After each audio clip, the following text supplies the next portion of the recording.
Bonjour chers élèves, avec vous l'enseignante d'Afri. Aujourd'hui, on se retrouve avec une nouvelle activité qui s'inscrit toujours dans notre premier objet d'étude qui est texte et documents d'histoire, séquence produire un texte pour présenter un fait d'histoire. Aujourd'hui, notre activité est bien l'activité de la compréhension de l'écrit.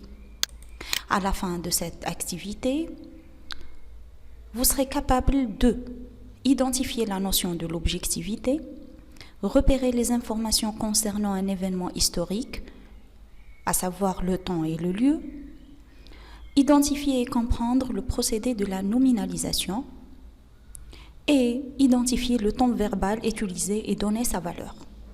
Ça, ce sont les objectifs de notre activité d'aujourd'hui. Bien sûr, pour réaliser cette activité, on doit avoir un texte. Voilà notre texte proposé. Observons le texte. La première étape de cette activité est bien sûr l'observation du texte du support. Que remarquez-vous? C'est un texte sans faute d'orthographe,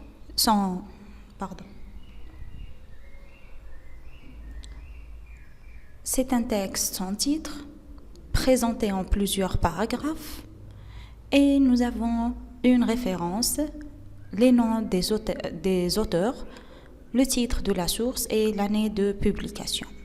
Donc, l'observation du texte, nous avons un texte sans titre, texte présenté en 6 paragraphes, une référence qui contient les noms des auteurs sont Raphaël Branche et Sylvie Thénault. Nous avons la source matériaux pour l'histoire de notre temps et nous avons la date de la publication, bien l'année de publication, c'est bien 2000. Ça, c'est la première étape de l'observation du texte. Ça, c'est la première étape de l'activité de la compréhension de l'écrit. Passons maintenant à la deuxième étape, mais avant d'entamer l'analyse du texte, on doit lire le texte. Je lis le texte, suivez avec moi. Texte. Les forces de l'ordre chargées en Algérie de réprimer la rébellion entre 1954 et 1962 ont pratiqué la torture. La volonté de la garder secrète était bien à l'œuvre. Les témoignages sur les lieux de torture prouvent que les prisonniers trop abîmés sont souvent gardés au secret en attendant qu'ils se remettent ou soignés dans les lieux mêmes où ils ont été interrogés. Certains sont aussi exécutés sommairement, à la suite d'interrogatoires trop violents. Dans les deux cas, il s'agit de détruire ou d'effacer les traces visibles des tortures infligées aux prisonniers. Le secret est ainsi préservé.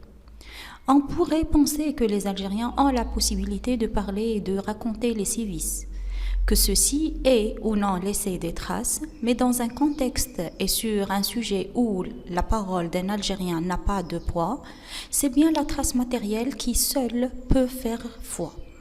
Les rapports d'expertise médicale sont en fait les seules preuves acceptées. L'illégalité de la pratique de la torture était connue de tous les militaires engagés en Algérie. Les exécutants ont en général le souci de les dissimuler. Les témoignages sont nombreux des prisonniers déplacés lors des visites de membres de commissions d'enquête ou d'inspection, qu'ils soient militaires ou civils, français ou étrangers. Il est aussi facile de faire disparaître les installations utilisées pour les tortures ou de les rendre rapidement à leur usage légal. Si presque tous les responsables politiques et militaires tiennent pourtant à dissimuler aux yeux de l'opinion l'existence de cette pratique dans les rangs,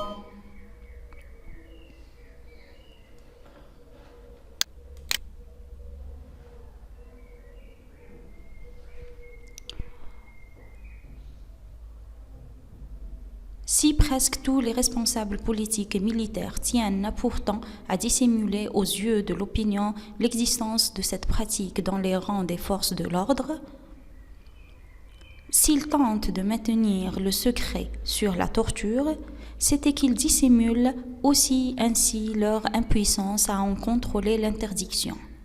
Malgré toutes ces précautions, l'opinion publique a, à de nombreuses reprises, été informée de son existence. Raphaël Branche et Sylvie Thénault, Matériaux pour l'histoire de notre temps, 2000. Donc ça, c'était notre texte proposé. Passons maintenant à l'analyse. La première des choses, on doit dégager la grille d'énonciation. Une chose que vous avez l'habitude de la réaliser avec vos enseignants en classe. Notre grille d'énonciation, c'est quoi? C'est qui parle, à qui s'adresse-t-il, dans quel but, comment, etc. Donc, qui parle dans ce texte?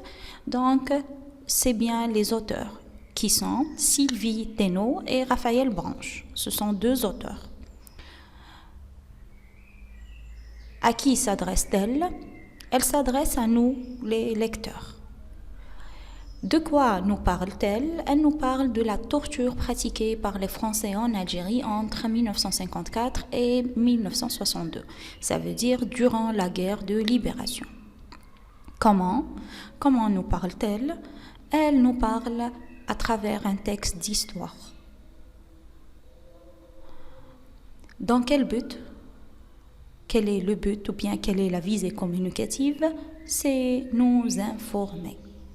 Donc ça, c'est notre grille d'énonciation. Maintenant, passons à la deuxième question. Identifier dans le texte les moyens utilisés par les militaires français pour dissimuler la pratique de la torture. Identifier dans le texte les moyens utilisés par les militaires français pour dissimuler la pratique de la torture. Dissimuler, ça veut dire cacher. Dissimuler, ça veut dire cacher. Alors revenons à notre texte. Remarquez avec moi, il y a des petits passages, des petites phrases qui sont colorées. Alors je lis. Les témoignages sur les lieux de torture prouvent que les prisonniers trop abîmés sont souvent gardés au secret. Ça, c'est un premier moyen. Les prisonniers trop abîmés sont souvent gardés au secret. En attendant qu'ils se remettent ou soignés dans les lieux même où ils ont été interrogés. Ça, c'est un autre moyen. Certains sont aussi exécutés sommairement. Un troisième moyen. Vous avez aussi dans le quatrième paragraphe, nous avons des prisonniers déplacés lors des visites de membres de commissions, d'enquête ou d'inspection. Vous avez faire disparaître les installations utilisées pour les tortures et nous avons les rendre rapidement à leur usage légal. Donc ça, ce sont les moyens utilisés par les militaires français pour cacher la pratique de la torture. Donc nous avons les prisonniers trop abîmés sont souvent gardés au secret, soignés dans les lieux même où ils ont été interrogés. Certains sont aussi exécutés sommairement. Des prisonniers déplacés lors des visites de membres de commissions d'enquête ou d'inspection. Et nous avons fait disparaître les installations utilisées pour les tortures et enfin les rendre rapidement à leur usage légal. La troisième question, les auteurs se manifestent-elles dans leur discours? Ça veut dire, elles sont présentes dans leur discours. Est-ce qu'elles marquent leur présence dans le discours? Elles s'impliquent dans leur discours? Bien évidemment, non. Les historiennes sont absentes. Elles ne marquent pas leur présence dans leur discours, dans le texte. Donc, les auteurs sont absentes, donc on peut dire qu'elles sont neutres. Elles sont neutres. Ici, on parle de la notion de l'objectivité. Quand l'auteur est absent, donc on dit que c'est un auteur objectif. Ici, puisque les auteurs sont féminins, donc on dit elles sont objectives. Donc on parle ici de la notion de l'objectivité. C'est quoi l'objectivité? C'est l'absence de l'auteur dans le texte. Donc il est absent, il ne marque pas sa présence, il ne donne pas son point de vue, il ne se manifeste pas, il ne s'implique pas dans son discours. Dans un récit d'histoire, l'auteur ne s'implique pas dans son texte, ne marque pas sa présence, ne se manifeste pas dans son texte. Il est objectif, il ne donne pas son opinion. Donc ici, on parle de l'objectivité, c'est l'absence, c'est la neutralité. C'est dans ce texte, remarquez, une remarque que je dois vous faire, c'est que dans un texte d'histoire, on peut trouver la présence de l'auteur. On peut trouver la présence de l'auteur qu'on va la voir dans les prochaines séances. Donc ici, dans ce texte, donc l'auteur peut ne pas s'impliquer. Donc il peut être objectif. Donc ça, dans ce texte, l'auteur est objectif. Ou bien les auteurs sont objectifs. Elles sont absentes. 4. Quelles sont les marques de l'objectivité des auteurs qui figurent dans le texte? Quelles sont les marques de l'objectivité des auteurs qui figurent dans le texte? L'objectivité, il y a toujours des marques. Donc revenons à notre texte toujours. Alors vous remarquez avec moi que j'ai souligné 2 mots, le il et le on. Le il et le on. Il s'agit de détruire ou d'effacer les traces visibles des tortures infligées aux prisonniers, et on pourrait penser que les Algériens ont la possibilité de parler et de raconter les sévices. Donc le il et le on. Donc il ici on appelle, c'est un il impersonnel. C'est un il impersonnel. C'est quoi le il impersonnel? Un petit rappel, c'est le il qui ne remplace personne. Donc ici, le il, je ne peux pas le remplacer par une personne qui va faire l'action. Donc on appelle ça, le il impersonnel. C'est la tournure impersonnelle. Et nous avons le on, c'est le on indéfini. Donc ça, ce sont les 2 marques de l'objectivité de l'auteur qui existent dans ce texte. À ces 2 marques, on peut ajouter la passive, l'utilisation de la passive, de la voix passive, et les phrases déclaratives. Donc, comme marque d'objectivité dans le texte, dans n'importe quel texte où l'auteur s'efface, donc on peut trouver le il impersonnel, le on indéfini, l'utilisation de la passive et l'utilisation des phrases déclaratives. Ce sont les 4 marques de l'objectivité de l'auteur. 5. Relevez dans le 2e et le 3e paragraphe 3 expressions qui renvoient à la torture. 3 expressions qui renvoient à la torture. Ici, on cherche le champ lexical. C'est le champ lexical. On vous demande de chercher le champ lexical. C'est quoi le champ lexical? Bien sûr, c'est l'ensemble des mots qui renvoient ou bien qui appartiennent à la même idée, à la même notion. Donc, c'est ça le champ lexical. Et le champ lexical ne sont pas des synonymes. Et ce n'est pas les mots de la même famille où on doit avoir le même radical. Donc le champ lexical, ce sont l'ensemble des mots qui appartiennent à la même idée. Ici, on nous demande de relever les expressions et non pas les mots. Donc il faut faire la différence entre mots, expressions et phrases. Donc le mot ou bien terme, ce n'est pas une expression et ce n'est pas la phrase. Et l'expression, ce n'est pas la phrase. L'expression, c'est 2 mots reliés ou bien 3 mots qui ont un sens.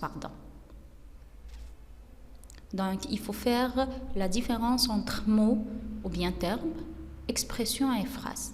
Revenons à notre texte. Donc, ils nous ont limité entre le 2e et le 3e paragraphe. On va relire le 2e paragraphe et le 3e paragraphe. Alors, nous avons les témoignages sur les lieux de torture prouvent que les prisonniers trop abîmés sont souvent gardés au secret en attendant qu'ils se remettent ou soignés dans les lieux mêmes où ils ont été interrogés. Certains sont aussi exécutés sommairement à la suite d'interrogatoires trop violents. Dans les 2 cas, il s'agit de détruire ou d'effacer les traces visibles des tortures infligées aux prisonniers. Le secret est ainsi préservé. On pourrait penser que les Algériens ont la possibilité de parler et de raconter les sévices.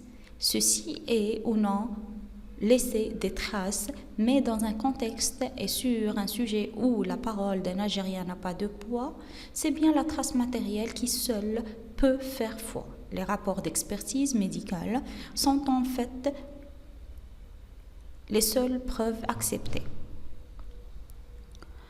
Alors, ici, vous avez remarqué que j'ai souligné quelques expressions. Donc, nous avons prisonnier trop abîmé, interrogatoire trop violent, exécuté sommairement, les traces visibles, raconter les sévices. Ce sont les expressions citées dans le 2e, 3e paragraphe qui renvoient au mot torture. Donc, nous avons 5 expressions. Prisonnier trop abîmé, interrogatoire trop violent, exécuté sommairement, traces visibles et raconter les sévices.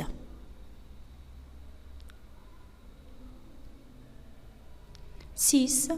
Quand la torture a été pratiquée. Quand? Ça veut dire ici, je cherche le temps.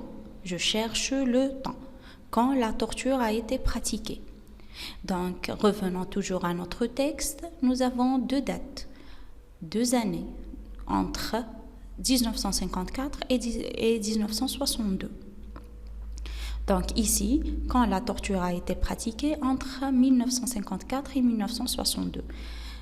Ça, on les appelle les indicateurs de temps, les indices temporels. Alors, quand je pose la question avec quand, ça veut dire que je cherche le temps. Donc le quand indique le temps. Relevez dans le texte autre indicateur de temps. Revenons à notre texte. Nous avons par exemple à la suite d'interrogatoires, lors des visites de membres de commissions d'enquête ou d'inspection. Donc ici sont les autres indicateurs de temps. 7. Où se passait la torture. Où se passait la torture. Où? Bien sûr, dans la prison. Où ici indique le lieu. Le où indique le lieu. Donc les indices spatio-temporels, donc ce sont les indicateurs de lieu et de temps. Spatio, ça veut dire lieu, l'espace, l'endroit, et temporel, ça veut dire le temps. Donc ici, qu'est-ce que nous avons? Nous avons le où et le quand. Le où et le quand, c'est pour indiquer les indices spatio-temporels. Une petite récap. Les indicateurs de temps ce sont des expressions ou bien des mots qui indiquent le temps. Ils permettent de situer les événements et les actions sur la ligne du temps et ils répondent à la question quand. Exemple, nous avons hier, demain, à l'aube, l'année dernière, etc. Alors que les indicateurs de lieu désignent un endroit, un emplacement, un lieu. Ils répondent à la question où. Nous avons comme exemple, nous avons derrière, vers, à gauche, au centre, dans, en, au, etc. Attention, il y a des indicateurs de temps absolus, comme exemple, des dates fixes, 1er novembre 54, 8 mai 45, 11 61, etc. Ou bien des adverbes, aujourd'hui, ce jour-là, etc. Et nous avons les indicateurs relatifs. Relatif, exemple, 2 jours après, 6 ans plus tard, à cette époque, etc. Donc, ils sont relatifs à une date déjà précédemment citée. D'accord? Donc, on commence comme exemple, le 1er novembre 1954, c'était le déclenchement de notre guerre de libération. 2 jours après, c'est un indicateur relatif, c'est un indicateur de temps relatif. Relatif, pourquoi relatif? Parce que c'est 2 jours après la date déjà citée, le 1er novembre 54. Donc 2 jours après, ça veut dire c'est le 3 novembre 54. Donc c'est ça l'indicateur de temps absolu, l'indicateur de temps relatif. 8. Observons cette phrase. Nous avons la volonté de la garder secrète était bien à l'œuvre. Le mot souligné, quelle est la nature du mot souligné? C'est un nom. Donnez-moi le verbe de ce nom. C'est le verbe vouloir. Vouloir, c'est volonté. Donc nous avons le verbe et nous avons le nom de l'action. Ce procédé, on l'appelle le procédé de la nominalisation. C'est quoi la nominalisation? Est un procédé qui consiste à avoir le nom de l'action à partir du verbe. C'est un procédé qui consiste à avoir le nom à partir du verbe. Donc, nominaliser, c'est mettre en valeur l'usage d'un nom. Nominaliser, c'est mettre en valeur l'usage d'un nom. Comment peut-on avoir le nom de l'action? La nominalisation peut se faire à partir d'un verbe ou à partir d'un adjectif. À partir d'un verbe, donc c'est la nominalisation à base verbale. À partir d'un adjectif, donc c'est la nominalisation à base adjectivale. Sa formation, elle n'a pas de règle spécifique. Elle peut s'effectuer par l'ajout d'un suffixe. Par exemple, nous avons laver, lavage, détourner, détournement, nous avons détruire, destruction, dériver, dérivation, ouvrir, ouverture. Elle peut aussi s'effectuer par suppression de la terminaison. Nous avons débuté, c'est le début. Le nom de l'action du verbe débuter, c'est début. On peut aussi avoir le nom de l'action sans changer le verbe.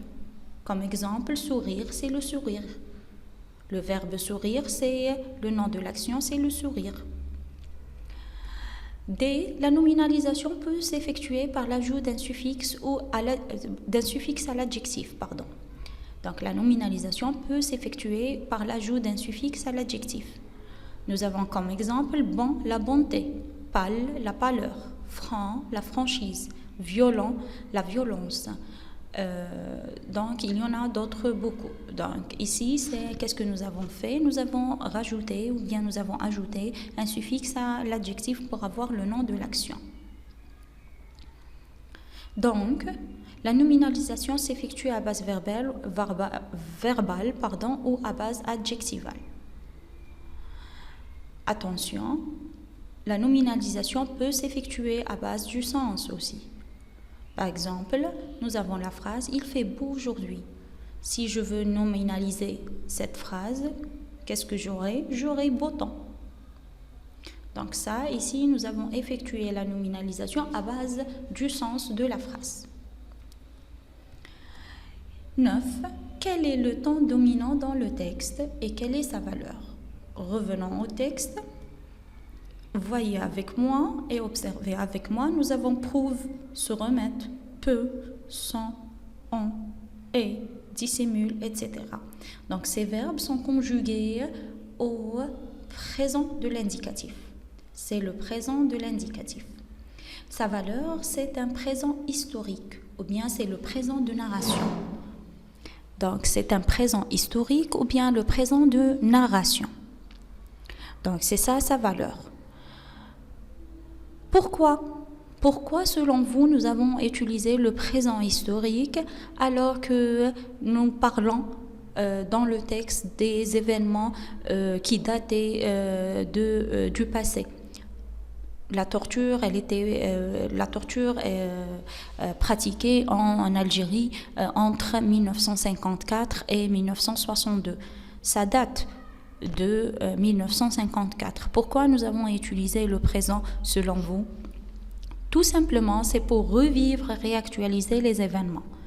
Donc, je dois utiliser ou bien j'utilise le présent historique, c'est pour revivre et réactualiser les événements. Arrivons maintenant à la question numéro 10.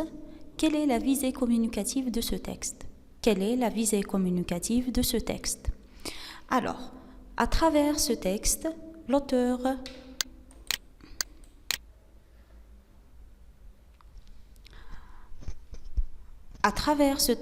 les auteurs visent à informer les lecteurs sur la pratique de la torture en Algérie entre 1954 et 1962. Donc, la visée communicative, c'est bien informer, c'est informatif. C'est bien informatif. Passons maintenant à la troisième étape de notre activité. Après l'analyse du texte, nous avons la synthèse. La synthèse, je vous présente ce petit exercice donc, où il y a un passage lacunaire et c'est à vous de le compléter avec les mots donnés dans le désordre. Donc, complétez l'énoncé ci-dessous par les mots proposés dans la liste. Secret, torture, trace, dissimulé, révolution, militaire. Les Français entre 1954 et 1962 ont eu recours à la afin de réprimer la algérienne. Mais ils ont tenu leurs pratiques violentes. Ils ont les visibles des sévices. Donc ça, c'est le passage lacunaire. Alors, voyons les réponses. Les militaires français entre 1954 et 1962 ont eu recours à la torture afin de réprimer la révolution algérienne. Mais ils ont tenu secret leurs pratiques violentes, ils ont dissimulé les traces visibles des sévices. Donc ça, c'était la réponse. Donc ça, c'est un petit peu, nous avons essayé de résumer le texte. Retenons, dans un texte histoire, l'auteur peut être objectif, peut être objectif. Dans ce cas-là, il est en train de nous informer. Il nous informe.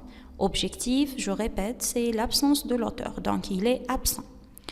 Un événement ou bien l'événement historique est caractérisé par un indicateur de lieu et de temps. Les indices spatio-temporels.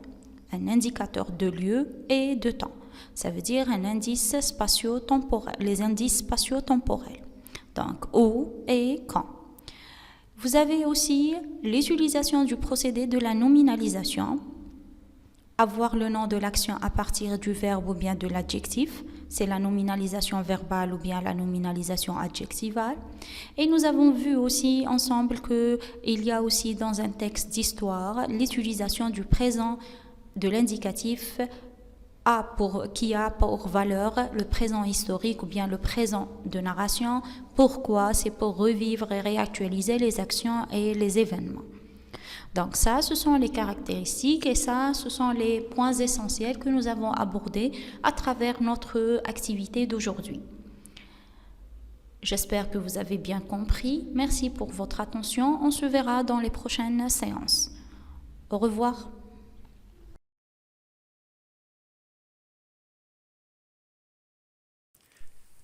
شكرا على المشاهدة. لا تنسوا الاشتراك في القناة، الضغط على الجرس، الإعجاب بالفيديو. شكرا.